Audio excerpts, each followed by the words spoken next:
لکه څنګه چې الله تبارک وتعالی د کومک ورکولو او خپل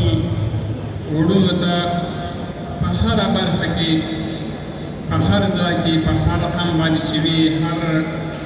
یو نقصان یا یو کمایي چې یو ملګری یو ورور ولري الله تبارک وتعالی موږ تاسو په هغه امر کړي یو چې تعاون به ورسره کوو. رالو وادي ته چې دغه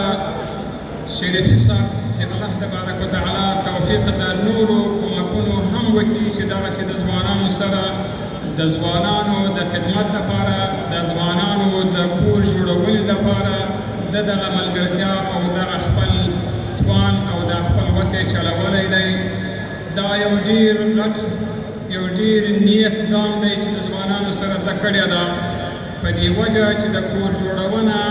دا یو لوی اهمیت لري په اسلام کې. دغه رقم د دې کله کله زموږ تاسو د بد رواجي په سبب باندې د دغه کور جوړونې توان او وس موږ نسو پیدا کولی او سره د دې چې د کور جوړونه یو واجبه ده پر مسلمانانو باندې چې خپل ځان ته یو کور جوړ کړي تر څو چې د بدکاریې څخه د بدرفتاریې څخه د ګمراهۍ څخه له هغه اسبابو څخه د هلاکت چې هغه د دغه بېکورګۍ یا د بېځایۍ څخه پیدا کېږي د هغه څخه نجات پیدا کړي. نو خدای پاک دې موږ تاسو ته وس او توان او توفیق راکړي چې اول دغه د کور جوړونې په حساب باندې خپل کار سم کړو.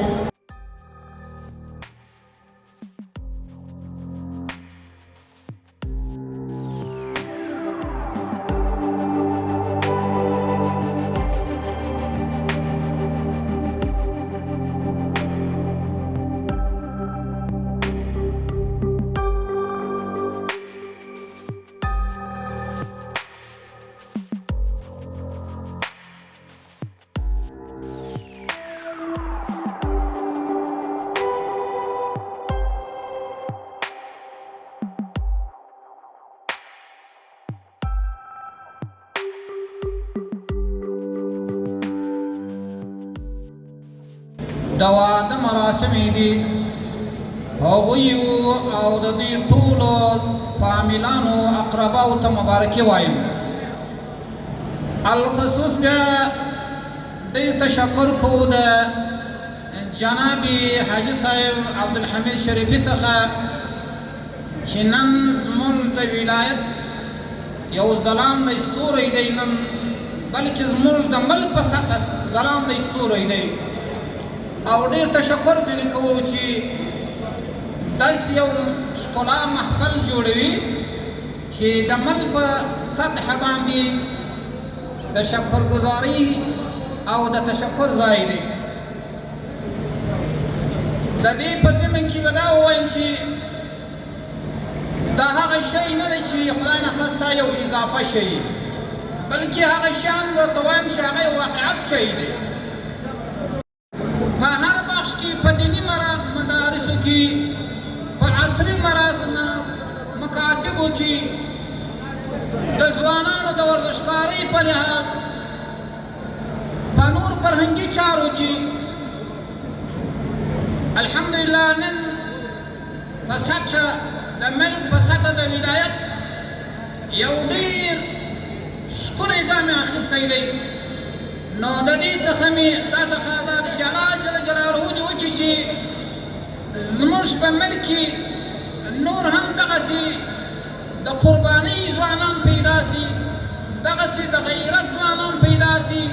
داسې د ملک همدرد انسانان پیدا سي داسې د دې بېوزلو مسلمانانو غم ورسره وي مسلمانان هم پیدا کړي. الله جل جلاله دې ته ثوابونه ورکړي چې څومره د ایماندارۍ، د غیرت، د دلسوزۍ، د وطن سره مینه محبت،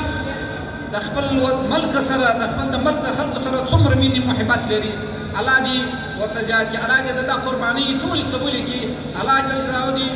ښه ژوند ده ته او د ده په عمل ته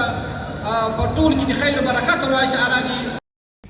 پژواک خبري اژانس د پیښو رښتینې هنداره